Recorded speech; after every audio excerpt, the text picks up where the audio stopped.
So Midnight Society's new game called Deadrop released its first snapshot for the founders to be able to test out and get a feel of how the game is sort of looking like. But first of all, the game is called a PvPvE vertical extraction shooter. That's a lot of words, but it's kind of similar to what I expect to be Tarkov or Cycle Frontier. So I know those two are extraction shooters. I don't know about the vertical part though. It's basically that you just go into a map. You have to fight off not only just players, but also environmental, like NPCs or monsters and crap. If you play Tarkov, you know what I'm talking about. And the main objective is to just get in, complete your quest, kill people, get their stuff, and then just extract successfully. It's kind of like a battle royale, except you can kind of just leave whenever you feel like it. In order to be able to play the snapshot, you need to have one of the founders' pass NFTs. And from what I've read on the Discord, the two traits that you actually take into the game with you are your visor cortex and your call sign. So the background and all the weapons you're wearing, that's all cosmetic for the NFT. And apart from the snapshot, they actually released a variant guide, which is honestly just a glorified pamphlet, but they actually just explain what the snapshot has, who's working on it. There's a bunch of names that I've never heard of, and there's a special section on the variant guide called the Garage, which is sort of a hint of what to expect on the next snapshot on September 2. So starting off in this snapshot, it's divided into two sections. You have the Hideout, which if you've played Tarkov or Cycle Frontier, you have your living quarters, which is where you have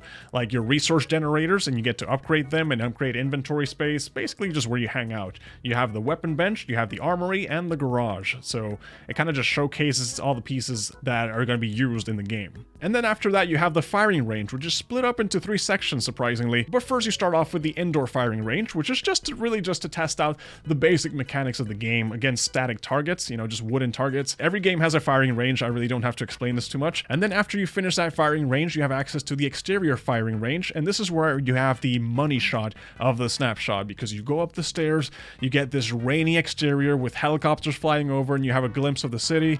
It just looks aesthetically beautiful. It looks very Dr. Disrespecty in my opinion. And this is separated into two sections. The upper levels, which is really just another firing range to test out the long range capacities of weapons and how it feels. And then you have the lower level firing range, which is really to test out your reaction time and just the feel for close quarter combat. And honestly, this is where I felt the most enjoyment in the snapshot. It was really rewarding to just be able to shoot things close range.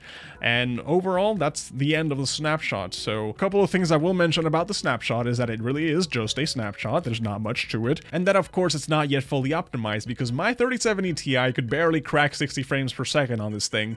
And that thing's pretty beefy, you know, 3070 Ti is pretty beefy. The running also feels funny and the jumping feels funny. But again, those are not the core aspects of the snapshot. And to talk about the pamphlet, the variant guide, they have a little section on the garage that has a cipher for you to decode.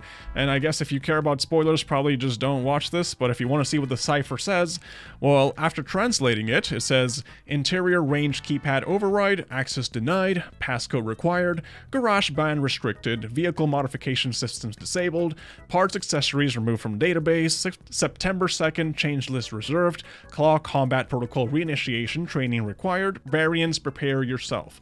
So they're basically just hinting that on September 2nd, which is when the second snapshot's supposed to drop, something about the garage, something about vehicle modification. So there might be some vehicles in the game that maybe you get to drive or something. I'm not really sure. Or there's something related to that. I'm guessing, you know, what more vehicles for if not to drive them? But that's basically the core aspects of the snapshot that I wanted to talk about. If there's anything else you want to ask, then feel free to ask me. And that's just about it. Thank you for watching.